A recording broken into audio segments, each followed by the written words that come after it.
Welcome to Dwarven Forge Live. This is our deep dive into the Artificer Reliquaries. We're exploring the creative process behind making these pieces. Oh, there's a close-up cam already up. Making these pieces for our current Kickstarter, which is live. And I am Nate, and I'm joined here in the studio in the battle station by Chris across the room. To my left is Toby, and down there in Vermont is Eli. It's very, it looks like spring in Vermont there, Eli. Oh yeah, there's cherry blossoms out, you know, it's nice. Yeah, no, I'm sitting on the sofa instead of at my desk, so different background here. I feel like we see you anywhere between like at least 1 or 2 times a day on a Slack or Zoom meeting, and you're always at your desk. It's so weird to see you in another environment. It's like a teacher out of school. Yeah. Like, what do they do? Well, the desk is just like, 8 feet that way, but so disorienting.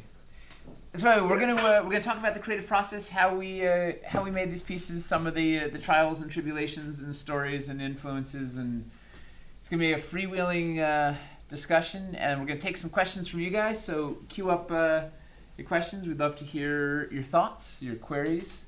What else are we doing, Chris? This is the final in the family deep dives, and if you've seen any of these streams before, you'll know that we start off with a documentary that I'm going to bring my mic over so it's actually by me. So people can hear you. If you've seen any of these before, you'll know that we start off every stream by watching a little mini documentary that Casey put together. That you'll see pretty much everybody on camera here outside of me talking about the process a bit. It'll give us some context, get all the basics out of the way, give you some nice little beauty shots of the sculpts up close, and hopefully after that we'll know what kind of questions you want to see, and then we'll go deeper in. And we're gonna have a giveaway at some point. There'll be a giveaway probably a half hour in for $50 of Pledge Manager credit.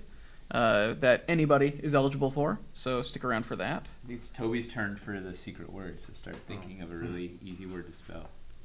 Don't. Everybody is like going crazy. Don't let Eli do it again. Last time he did it, it was a mess. And, so the challenge is to have one that is both like obscene and hard to spell. That would really be the best. Okay. Stefan took care of the obscene part. Yeah, we got that. Check. Yeah. What else is easy to spell? His word yesterday was anus. That was the okay, wow. Yeah, so Only the bar the is best. set. The bar is set at -1, so let's see where we can go from there, Toby. I'm really excited about these little mini docs because I thought it was really cool to capture some of the process and give you guys a window into how we work and some of the things we were thinking about and the choices we were making, and it really only scratches the surface because there's like going back through the. We use Slack to manage all of our communications, and the development channel for this, like, it is like layers and layers and layers of concept art and ideas and notes and discussions and measurements and photos. It is insane going back through it these last few days, like getting the last bits for these things. I forgot how deep the development goes. Yeah. So it's nice to share a little bit of it. So let's watch this. I was taking meeting notes, and the notes, like the condensed notes, are like 50 pages long or something ridiculous. So just the bullet points of what we talk about. Right? Yeah, it's bonkers. Yeah. Well, in this video, I haven't even seen the final of this thing. This is like hot off Casey's desk. She just like exported it straight into the stream. She finished it like 40 minutes ago. Yeah. Woo! All right.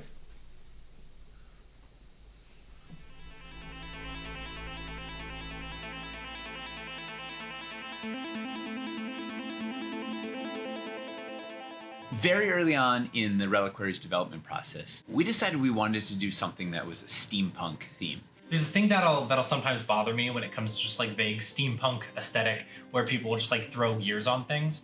And I don't think you should have a gear on something if it doesn't look like it's doing a job. And I think that is something that could be done very well by the group of people involved here because of being very detail oriented. Then as we started actually developing it further, it evolved into something that was a little more fantasy tinged, and it became this kind of collection of Artificer contraptions. when I was talking earlier about being excited to do something new, the Artificer stuff, it's a little different from anything we've really done before. I always liked mechanical things, and I wanted to try to think of like what it would do if it actually was a real thing. This is one of my favorite series to work on because it feels more sci-fi and, more steampunk. I think sometimes people don't realize how much thought goes into some of the little details, I have really strong opinions about all this stuff, and I probably, obsessed about it too much, but there's reasons behind everything. And sometimes they're a little hard to articulate. They're just kind of like an artistic feeling, but it's fun to actually get a chance to try to express it. Eli goes a little too far with the logic, but I appreciate it. Like, sometimes we just have to be like, Eli, magic exists. It does. When I was working on Artificer, early on I saw a lot of steampunk art and illustrations where a lot of the time they would have worn metal. And I like the idea of a very bright, vibrant color next to a very subdued, weathered piece of machinery. I could have incorporated the same exact color scheme, but I kind of wanted each piece to be its own identity. I really wanted to highlight the mechanical nature of it. It was a way for me to test an idea I had of sculpting in a very different way. I got to design the mechanical aspect of it on the computer and then combine that with traditional sculpting afterwards. Not being able to see the thing in real volume was difficult. It's supposed to be like a puzzle box, kind of like a mechanical contraption that you figure out the things and then it'll open up the arms and you can grab the artifact that it's keeping locked inside. So the idea was that back, you can see all the mechanisms that control all the arms, and in the front you can see the puzzle mechanical elements to it. For the Enigma Spider, originally I found a piece of machinery that was mostly this red coppery metal, but I was I think it would be cool if the spider was predominantly this red rust color.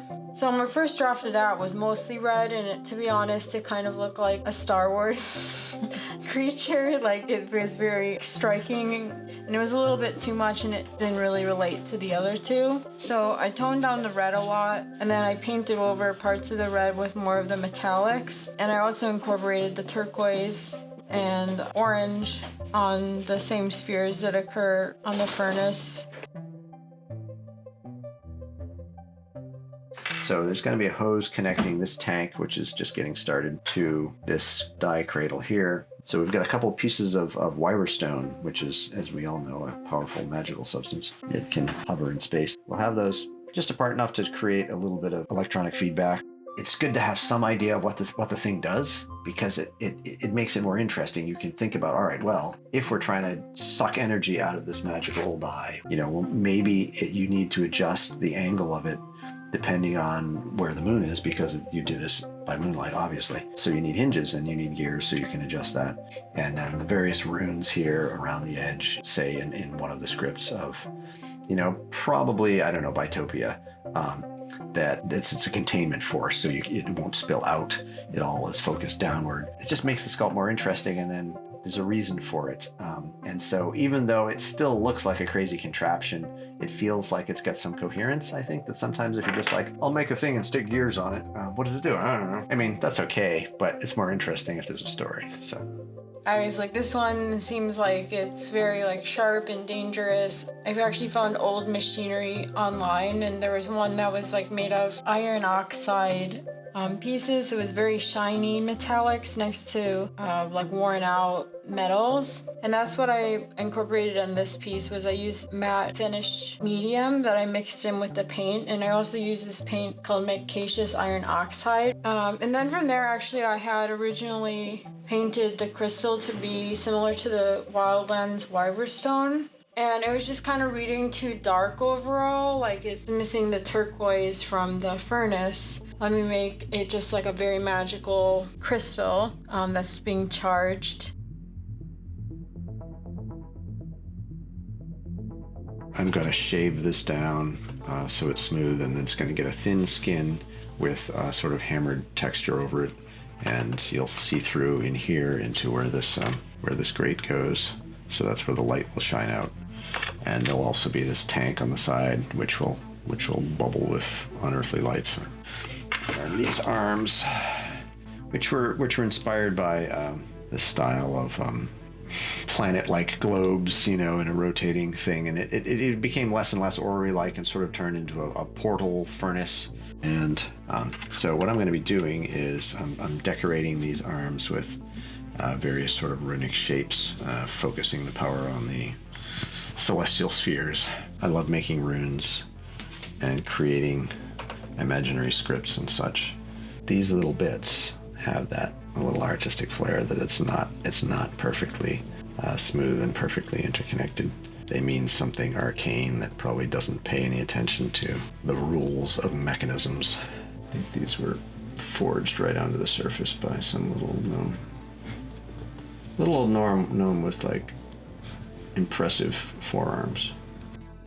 So I kind of knew that starting with the furnace, I wanted to make it bronze, most likely, and then I wanted to incorporate turquoise somehow. And then as I was painting the piece, I was like, maybe it'll be a little bit too much if I incorporate the turquoise into the spheres that are on the front and back of this. Orange is kind of like, it gives the Artificer kind of like a quirky, alien, like kind of odd vibe for me. These all felt like very interesting in their own way, but they also related to each other. And I kind of like created a story in my head as to what these things, the little vessels are.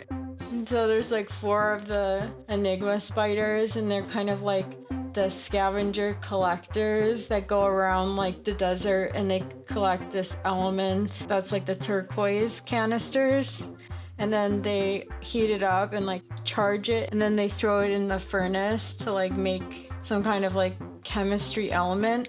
So yeah, I just made up like a little thing to like relate the color to each other and like what was going on, just for fun.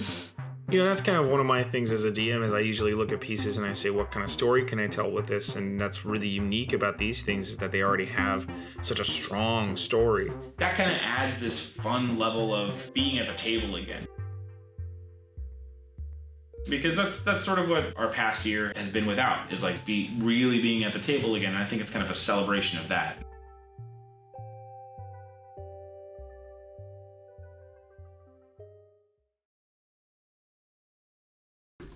All right. So we got to watch that with no audio on this end, so we don't actually know what happened. It was not going through for some reason. It was nice to see the visuals, but yeah, we have no idea what we said in that documentary. Hopefully all you guys heard it though, eh?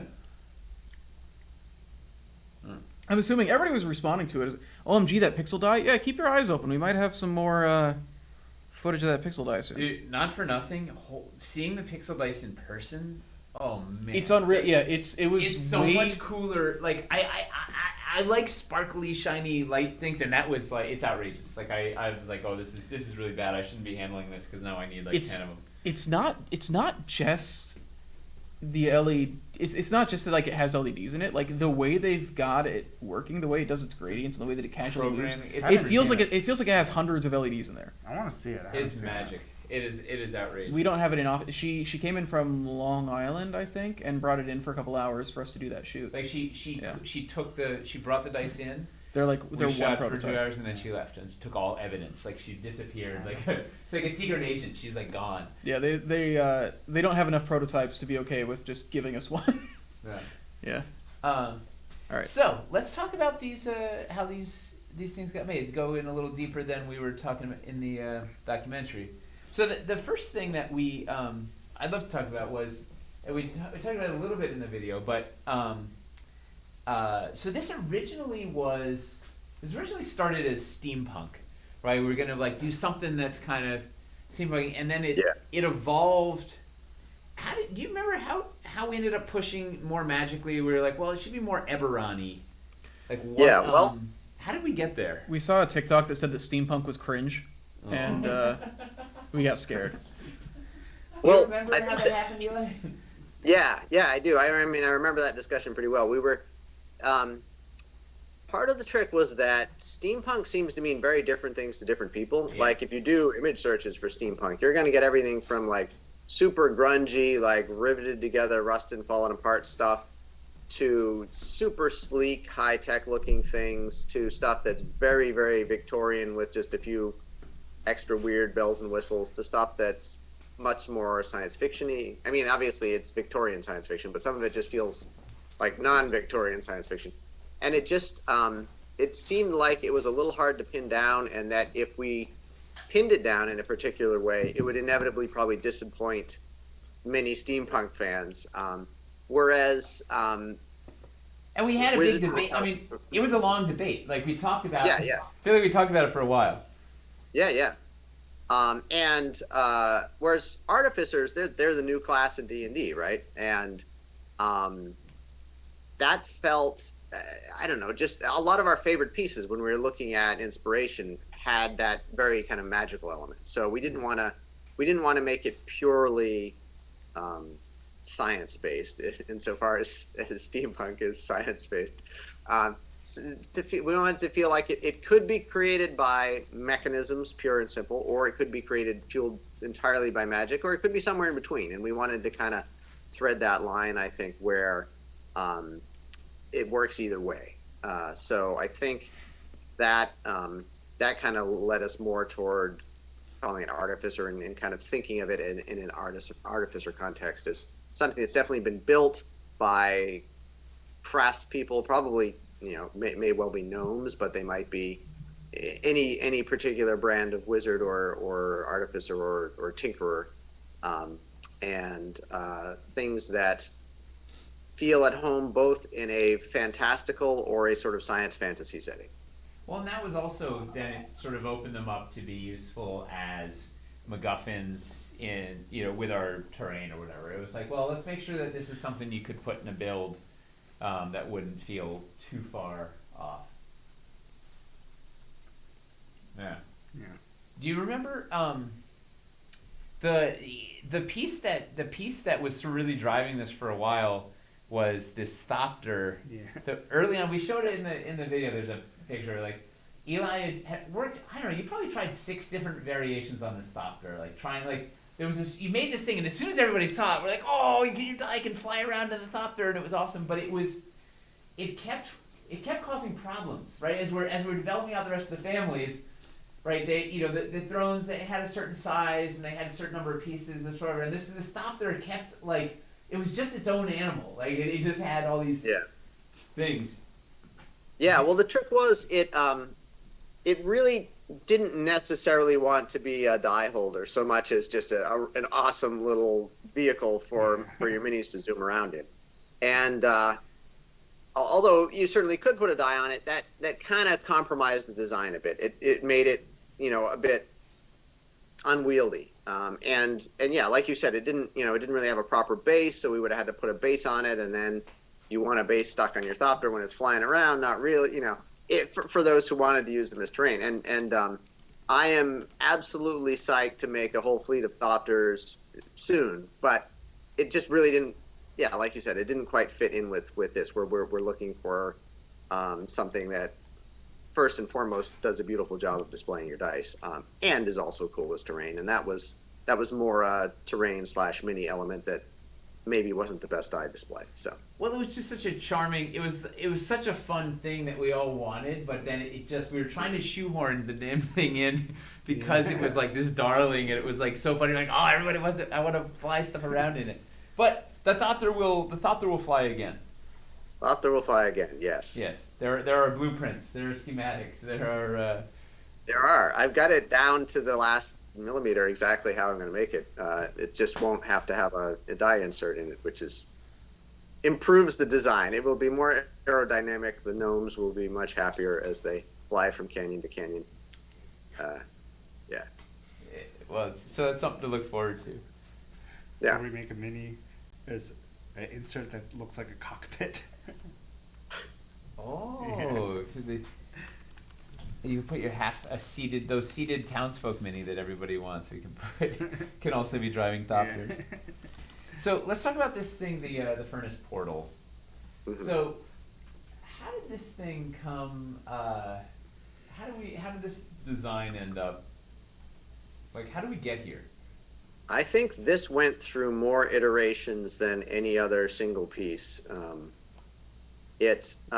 Fairly early on, we had a sort of vague idea that we liked, something that was kind of based on an orrery, something that was, a locus of magical energy that generated power or concentrated power in a die, and that also had some other purpose or purposes. And one thing that I find intriguing and fun about steampunk and artificer stuff, but also sometimes frustrating, is that it seems like it's always all these mechanisms clearly do something, but sometimes you have no idea what.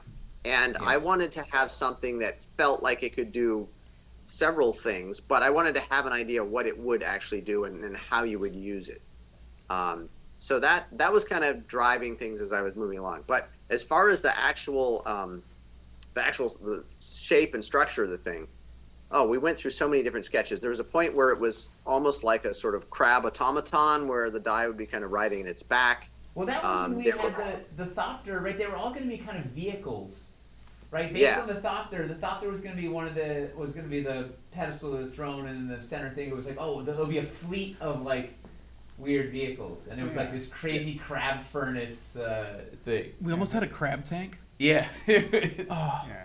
They're all based on vehicles on animals at one point. Animal vehicles, because the Thopter was kind of like a grasshoppery thing or something, right? Yeah, kind of had some grasshopper and some like moth or bat stuff going on. And there was a crab thing. There was, obviously Toby's Enigma Spider still kept some of that. And I mean, this maybe has a touch of stag beetle about it if you look at it the right way. I like. And I think a lot of people like the idea of automatons and creations of artificers that are, given a bit of a spark of life or intelligence. So they might operate on their own, or might suddenly, take things into their own hands, or own pinchers, or whatever the case might be. Skynet. So this is the medieval Skynet here. So how did we get to this? Well, there was a stretch where it was more of an orrery. And I really kind of tried to keep some of that feeling in the big arms and the hemispheres that are kind of embedded in that, which might represent some kind of celestial structure or a representation of the outer planes or the higher spheres, or however you want to look at it, that are represented, maybe invoked to concentrate energy. If you have a sphere that represents Bitopia and one that represents Celestia and whatever, then maybe those have an actual connection to that plane, and that pulls in some of that magical energy to concentrate it here. So there was that behind it, but having a whole series of concentric rings that pivoted in this world and whatever was just not practical. Well, you tried. This thing would have been stupidly expensive. So. You tried, right? We had this really cool designs, and then you tried. You're like, well, what can we actually manufacture? And you tried like stripping stuff away, and by the time it was gone, it was like a hula hoop left, and it's like, well, how do you it's got to be cooler than just a hula hoop. Yeah. So cutting it off, having some spiky bits, and adding the smaller arms on the back there, definitely, gave it some visual appeal, I think, and helped focus attention on the die, or if you're going to use this as terrain, on the portal or the charging station or the shielded artifact, cradle in the center there. So I mean, like I was saying earlier, I like the idea of it being able to do something. So in my mind, it's a furnace right behind your thumb there. There's a little door where you feed in. Perhaps you use residuum if you're a Critical Role fan, or you put dwarvenite in there, or you put wyvernium, or you put kryptonite, or whatever you want to put. Or maybe you put old magic items that you're going to kind of smelt down. What did Avatar have? Was that unobtainium? Unobtainium. Yes. The worst name for a thing ever. I can't believe they actually let that all the way through the process into the final movie. Like, that sounds like a bad joke. But anyways. It's a development name makes it to the final. Yeah. We just need a placeholder. Didn't you 3D print some of these, like the flywheel and gears and ladder? Yes, there were just a couple bits that I did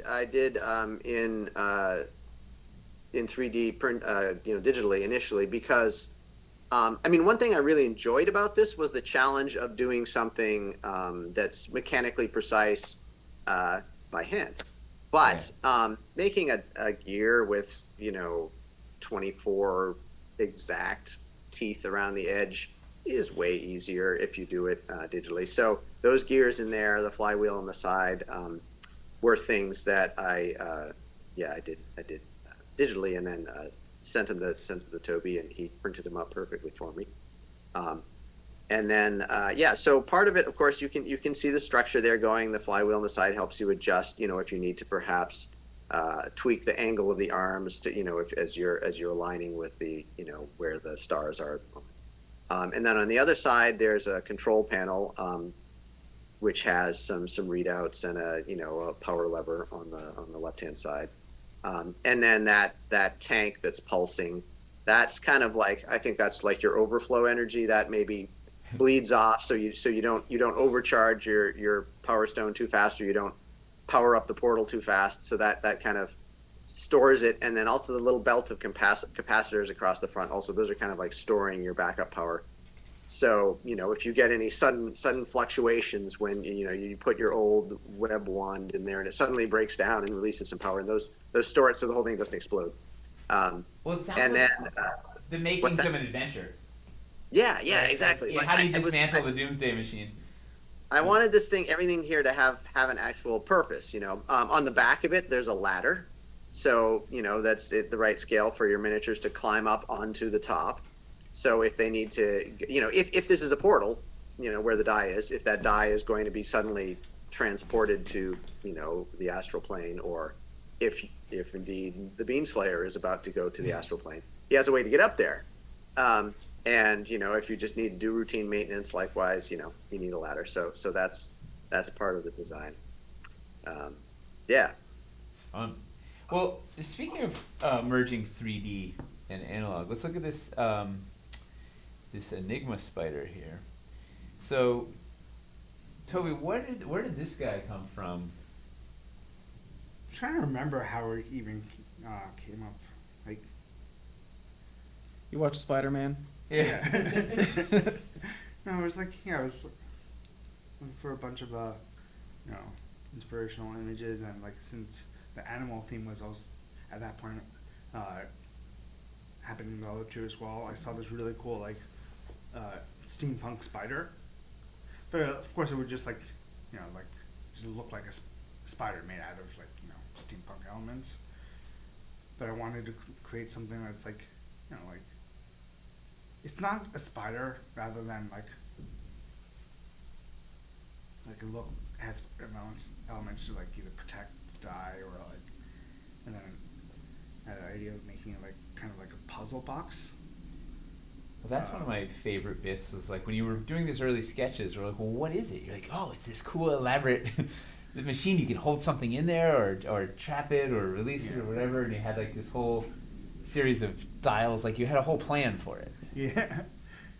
Yeah. Earlier on, I was thinking gears, and I had an idea of instead of just 3D printing or just making an armature out of wood, or just 3D print a weird shape for the armature. What if I actually as Eli was saying with the gears for that, it's hard to just do precise gears like that. But by hand, trying to make machine precise stuff is brutal. Making the whole armature kind of feel like the skeleton of the piece.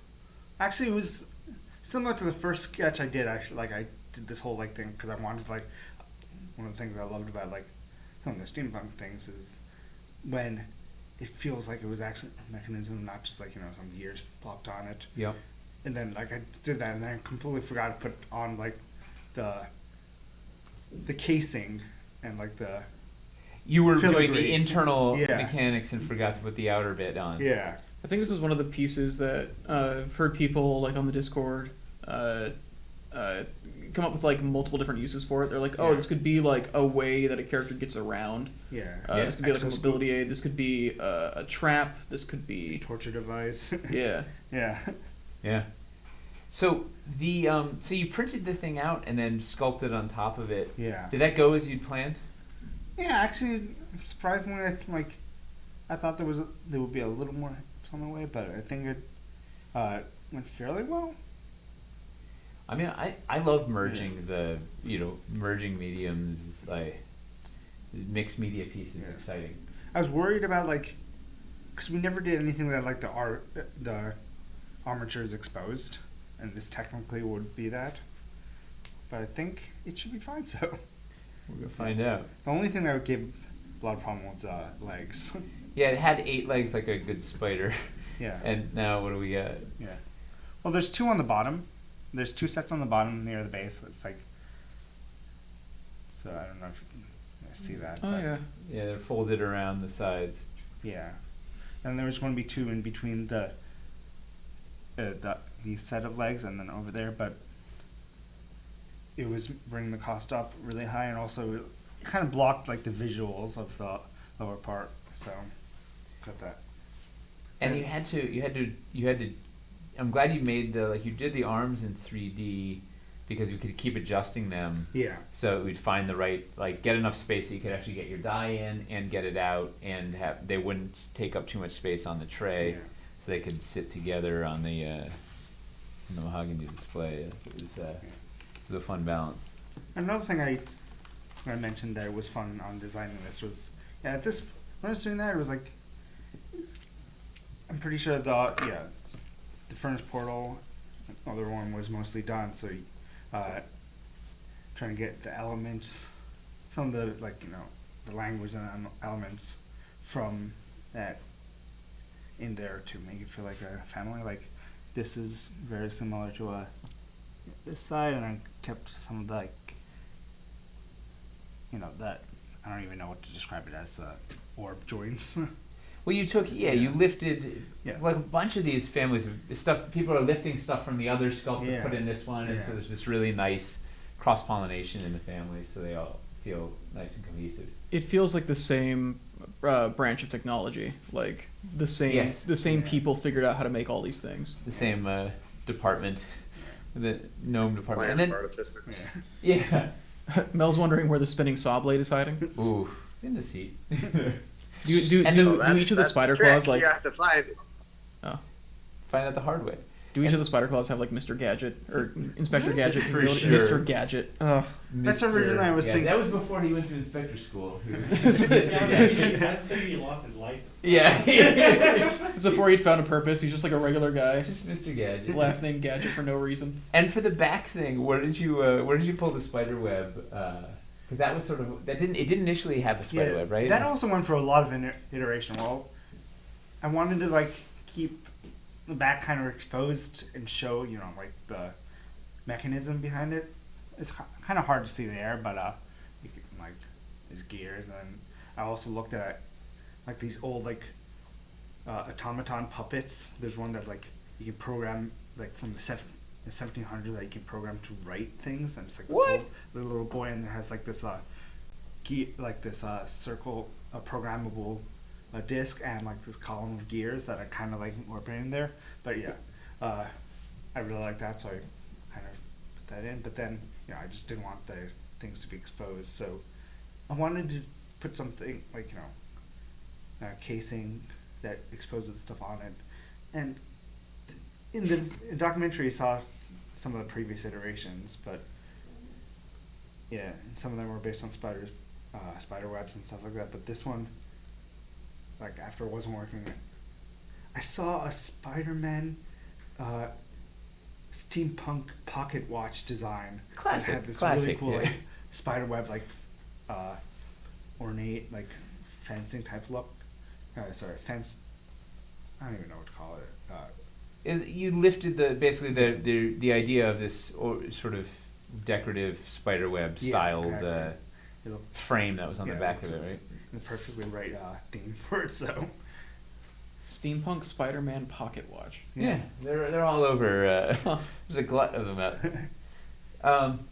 Let's before we look at the Power Stone Charger, let's just start our giveaway. So we need the secret word, Toby. What's the secret word? I'll tell you the ones that are off limits for yesterday. Oh, I just broke an arm. Anus was yesterday's. Chthonic was Eli's. And what did we have? Can't remember what was the Elven one. No, That's a great. Yeah, what did Michelle? Hawaii. Hawaii. Yeah, because she was calling it from Hawaii. Home of all the elves. Yeah, The western paradise across the sea. that's their island they've sailed to. That's where they went. That's where they took Frodo. Yeah. What's our word? I was going to say filigree, but that might be hard. Filigree is a great one. Filigree. Okay. Filigrees. That's with an F, right? The PH. It's the internet stuff. Filigree with a PH. And it ends with a Y, right? Yeah. It's Filigree, right? That's filigree. I'd have to write it. Am I right? Look, I was a spelling bee champion when I was a kid, but it's been a long time. That is right? Filigree. Yeah. Yeah. All right, I'm a genius. All right, if you want to.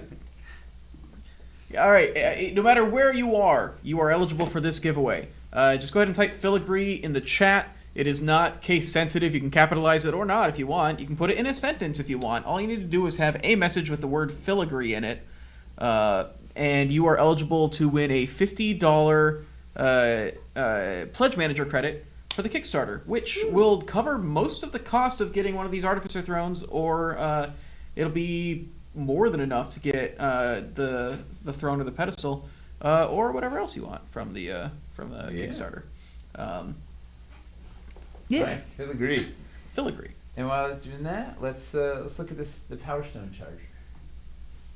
So, where did this guy? What's the genesis of this guy? 'Cause I don't remember. Well, that was one.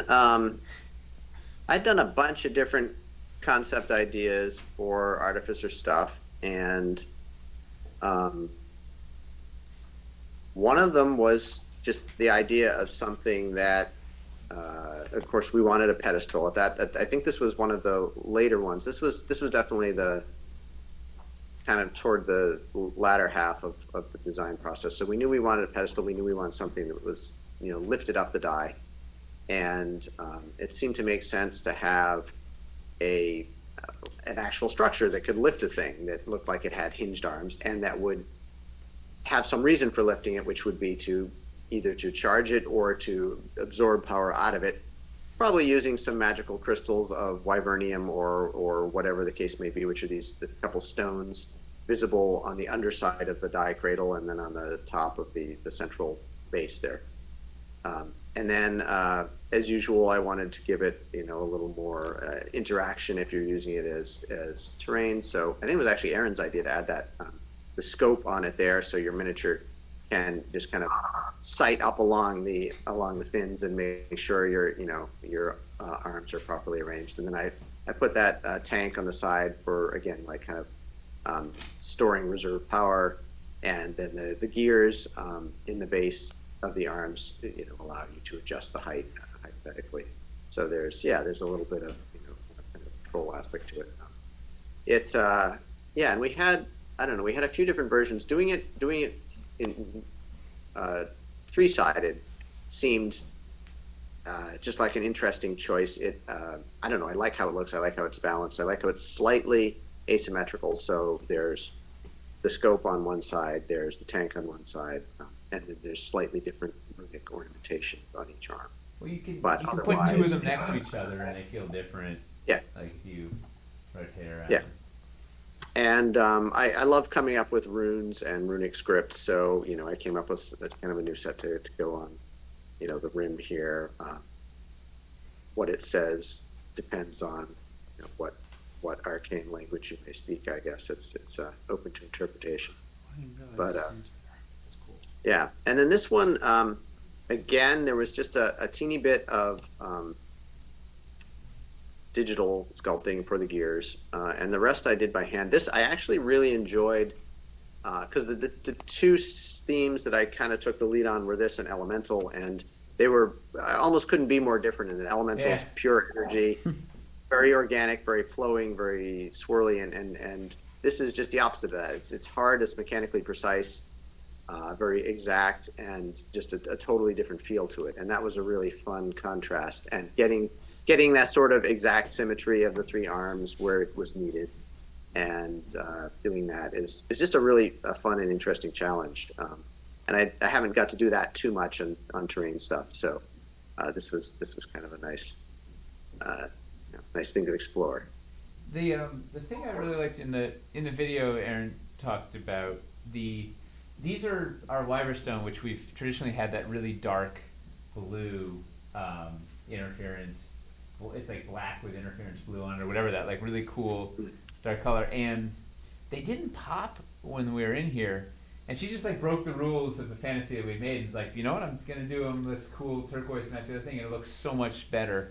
Like they're now charged up. Like this is like. Yeah, well, exactly. Like, who knows what color Wyverstone turns when you subject it to 4,000, meganomics of arcane etheric transference, right? Yeah, I mean, classic. Did you say meganomics? Yeah, meganomics. Yes. It's a with a G. G as in gnomics. Yeah, they're the ones that develop the metrics for reading these things. I think what I love about this is this really feels like something that would like project some kind of aura or barrier, like on a battlefield. Yeah, I think this makes a great objective for war games. Definitely, it certainly looks like something that needs to be captured or taken out, or maybe you just have to get to it to take down the shield generator, or maybe you have to get to it to prevent the launch into orbit of whatever it's powering up. Or you gotta charge up for them to stop the big baddie from getting through the portal or whatever, like some sort of cool bit. Well, I'm really thrilled how this whole family came together. Across the boards on all of these, it's just such seeing the collaborative process, like our team, like no one person does anything. Even like, Nina did some cleanup on the web, and Aaron ends up painting the thing that Eli sculpts. And even the idea is the thing when you're sculpting it yourself, they're getting feedback from the whole squad. It's just such the collective creativity is pretty daunting in a good way. We got a couple questions. Yeah. Should we roll this giveaway? Oh yeah, let's roll the giveaway and then we'll go to the questions. That's a good idea. Filigree. Phil agrees. That's understood. If Nina wins this, I swear to God, because she did put the word in. So let's see. I hope it's Nina. She'll reinvest it, double down. Oh, it's Kentaro. Kentaro. It's Andrew Kell. Congrats. Awesome. Congratulations. What's that? Congrats. You just said congrats. Oh, congrats. Awesome. Congrats. Perfect. All right. I'll get a hold of you. We'll just need the email you're using on Kickstarter, and we'll be able to get you that Pledge Manager credit. I'll reach out to you after the stream. Probably on Discord. It's just easier to do Discord since I know you're there. So the questions. Rabbit was wondering if that was a scope on the side of the Power Stone Charger. Confirmed. It is a scope? So yes. For aiming at the moon, or? Yeah. What, you align these with the planets, right? Yeah, you either use it to check that the adjustment of the arms is connecting properly to some celestial point that maybe you can only charge up the Power Stone or your D100 or whatever when this is perfectly aligned with the pole star, or it's for just sighting along the arms depending on what you've placed in the charger, and again, checking the alignment. Or maybe it actually has an enchanted lens, so that you can analyze that the sample or the artifact that you put into the charger is not gonna overheat or is generating the right sort of etheric emanations. I love putting details in like this that. Although, as I said, I think this was originally Aaron's idea to add something to one of the arms, and I was like, "Oh, I'll put a scope on it." When you mount I love details that do something, and you get to decide what they do. It's got a clear purpose, and you can, if you're going to use it in a game as a terrain piece, it gives you several options. So, like maybe it's for analysis, maybe it's for alignment, maybe it's even kind of a sighting mechanism for a weapon if you're going to launch this into orbit or wait till the the ancient dragon is directly overhead, and then trigger it. You know. So, Yeah, you could actually use this It's as like like a trampoline. this could be just like a super.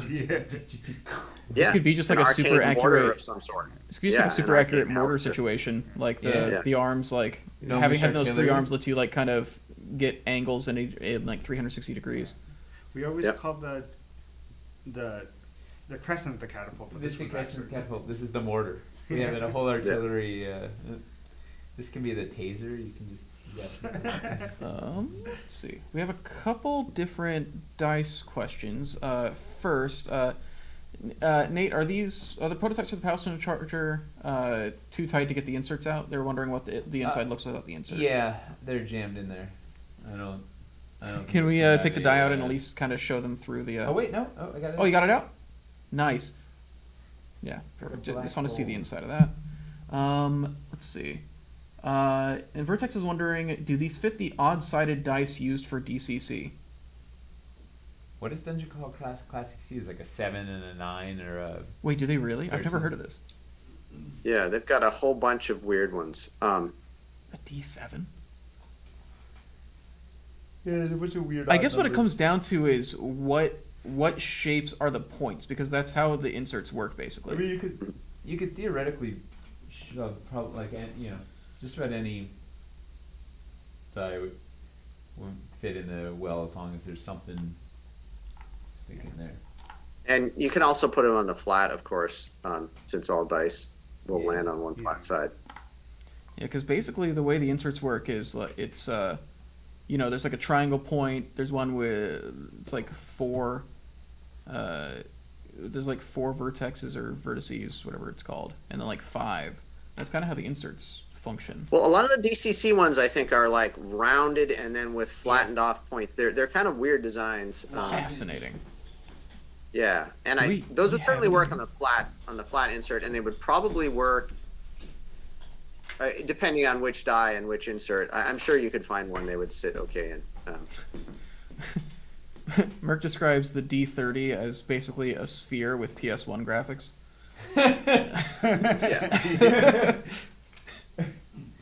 You could put anything on the flat die holder, and then even The D30 is large, so the flat die holder will take anything is the main thing. Or you can put anything in the empty hole without the insert. Yeah. Kind of fits the power stones. We've got a question from Nina wondering what it's like to be so talented. Ooh. Why don't you tell us, I have to ask my cat. Neil? Does it hurt to be so talented? Dougie's actually been doing all the work. Yeah. Oh my god! Hey. He's never far away. Yeah. Where's the other one? He's not answering though. He's keeping his talents to himself right now. I guess it makes sense. Since you're on the sofa, you would have the cat with you now. Well, even when you're at your desk, the cat, like, you can't stop a cat. Yeah, but it's a lot harder to fit him up there. Surface the Bland is saying, hello, Eli. Just wanted to say thanks for everything you do at the Forge. Your creations make the table. Woo! Thank you very much. I appreciate hearing that, and it's great seeing you back. Good having backers that we get to know and like over the years, and glad we can keep your interest, and glad you're enjoying what we do. That's what makes it worthwhile. Align with the moon. Crit rolls soon. Ha. Nice.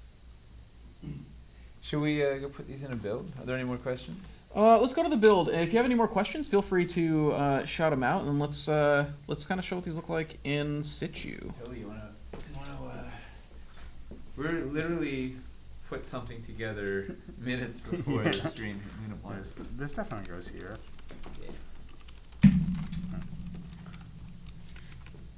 Miles, can you see if you can find any more Hellfire furnaces? Yeah. Please. Breaking news: sculpting cat. Dougie was you've got 2 cats. One who, when we were up there filming, I think Dougie like spent all of his time kind of like being around watching us, or like sleeping in the window right next to you while we were filming, and the other one sat at the top of the stairs like staring at us between the poles. The other one. Yeah, Here's Ray. so Ray nice is in the that other corner. guy. Ray. He's definitely a bit. He's more the stealthy rogue. Yeah. Guess what happened, right? Uh, I don't know. Put a miniature capture somebody in there. Actually, there's an interesting related question from Andrew, or Kenterell. How is it to make sculpts with a cat nearby? Fur is everywhere, I assume. Can we find impressions of the fur on the sculpts? Yes. Hopefully not, but probably if you look carefully enough, there's some somewhere. Interesting side note to that. I actually the wall pieces for the Forsaken Temple. I sculpted a couple of those, mostly with a chicken sitting, usually on my lap, occasionally on my shoulder. We had one of our flock of hens had an impacted crop, and we had to bring her into the house. There's this whole kind of crazy business where we had to feed her oil, and she had this like chicken bra that was putting pressure on her crop to try and feed stuff through. The good thing about Where do the you get chicken a with chicken impacted bra? crop. What's that? Where do you get a chicken bra? Well, I'm trying to think if my wife made it or if it was something that was provided by the veterinarian. She has made chicken sweaters and stuff for some of our hens tend to molt very dramatically. They're like self-plucking hens. They like their feathers just go off, and they tend to do it also like mid-October when it's getting cold. So occasionally it gets too cold and we have to dress them up a bit. But anyway, so yeah, the good thing about a chicken with impacted crop is it's not passing food, so it's not pooping everywhere like chickens usually do. So she could be around the house and not be a sanitary mess. And so, yeah, I had this little squeaky hen sitting on my lap for a good deal of sculpting those pieces. But didn't get any feathers and anything. The cat hair is definitely worse. Have you ever used a feather to apply texture to a sculpt? Oh, that's a good question. That's how I've definitely used plant material of various sorts, and certainly stone. I don't think I have used an actual feather. That's an interesting idea. Because I've sculpted, the thing is, when I sculpt feathers, they're usually at a scale. Well, chicken head feathers are actually really tiny, so hypothetically, those could be used to create a negative impression that, I don't know, that's an interesting idea. I should explore that. But no, not the yet. chicken coop in cities is going to be very realistic. Yeah. All the sculpts are full of cat hair. It's a feature. I think all of our sculptors are cat people.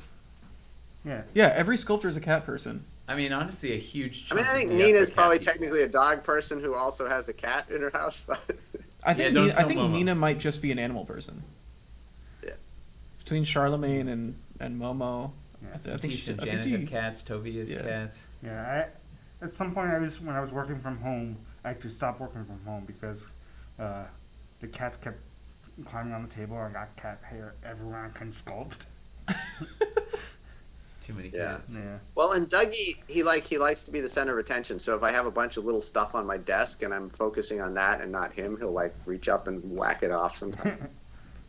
My cats don't do that, but the one that kept climbing on was a foster that I don't have anymore.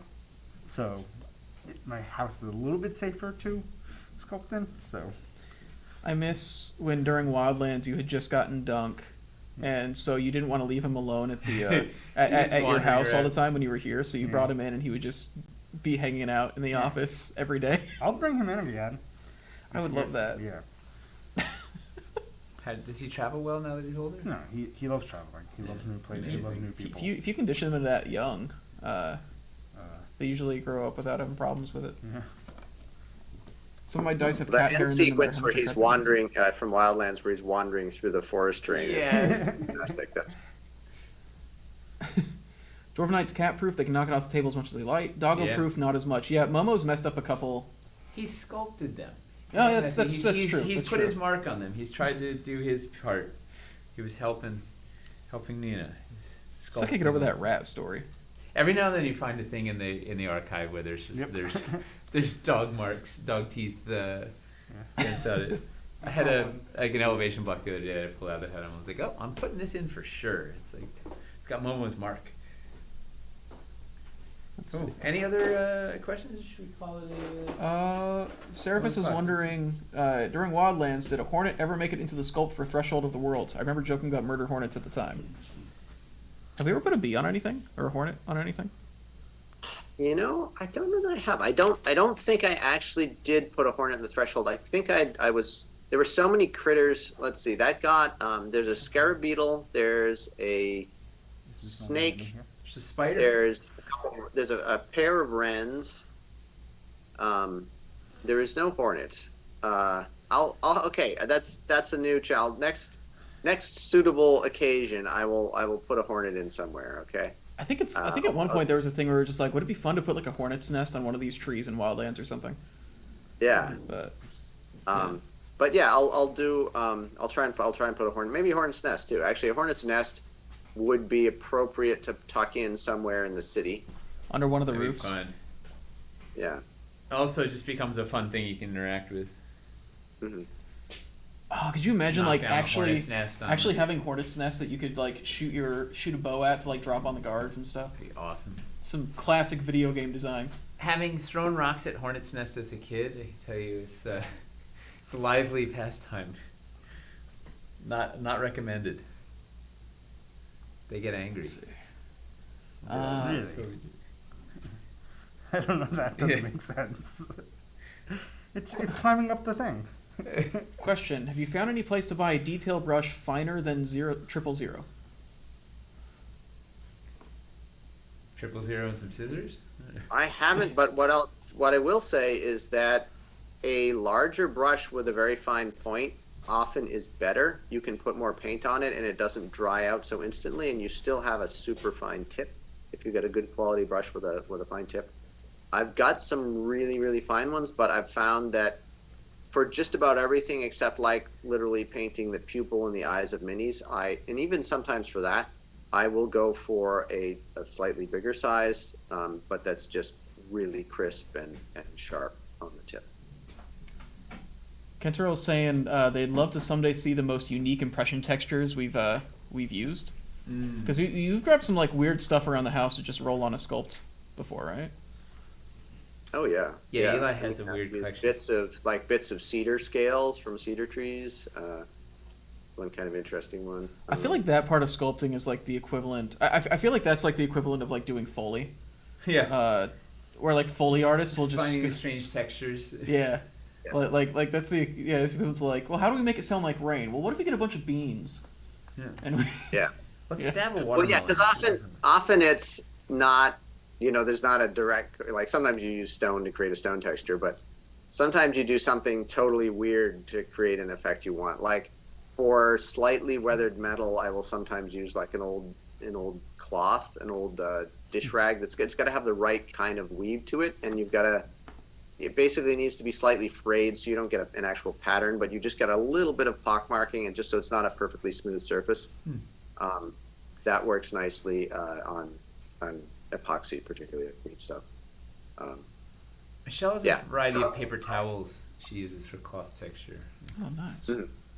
The manacles right there. Yeah. Chains. You can put the manacles on the spider to like increase the entrapment part of it. Yeah, put some over here. Nice. All right. Someone was saying if it's a trapdoor. This could possibly go inside the hole, but I don't think so. No, it's not going to fit inside the hole. And you put the mini on top of it. Oh, that would be cool. And then the manacles are holding it down. Yeah. And that one doesn't have a. Oh yeah. Nice. Well, I think we should wrap it up. Yeah, I think we should wrap it up. We got some other stuff to take care of today. And then we're going to do the update early because the 6 o'clock is when the stream's next start. stream. Yeah, so we'll have to get that update right early. Thank you everybody for tuning in. Thank you Toby and Eli for joining the creative discussion. Thanks everybody who's watching. Thank you, Nate and Chris. Thanks for Chris for producing stream number 9. I feel like this is the 9th stream in 6 days. Wow. Woo! 5 days. It's one day. Yeah. And we'll be back tonight at 6 p.m. With a panel.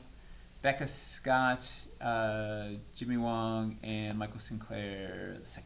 Yes. Magic the Gathering stream. Let's start with Magic and wander off into it that, like, like any of ours. We always kind of leave it open to go anywhere, which I think is the is the fun part of our interviews. It should I don't know. We'll see where it wanders. Then we'll be back tomorrow, Yeah. where Toby defeats Tyler in a build. Yeah. Yeah. Did you figure out how people can spend their channel points to handicap Toby? I'm gonna spend all day thinking about that. We'll figure it out. Blindfold. If anybody has any suggestions, doing a with the Toby prototypes. suggested, like, With the weird- prototypes, you want to blindfold them with the prototypes? Yeah. Make it lively, Chester. All right. I don't trust me, but okay. Oh, I got it. We'll do the Gloves, Who's Line one thing. It's hand. like they pay enough, and Miles has to be Toby's hands. So Yeah. so Toby has to like put it in my. No, put it over there. Put it over there. That's a really fun one.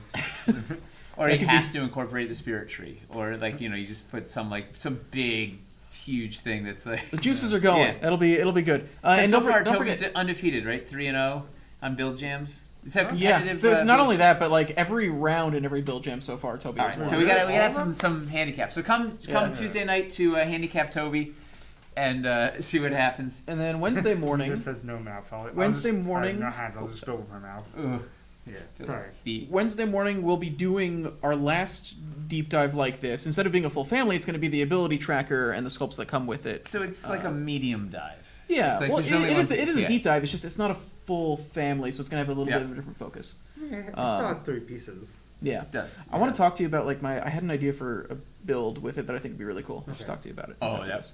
And don't forget, at every one of these streams, we're going to be giving away $50 in Pledge Manager credit. Woo! So yeah, cool. Get your friends to come and also enter. Increase your chances of keeping that money in your pool. In your pool. In your pool. People you know. Yeah. All right. Well, thank you, everybody. We'll see you tonight. Bye. Bye. Everyone, thanks. Thank you. See ya.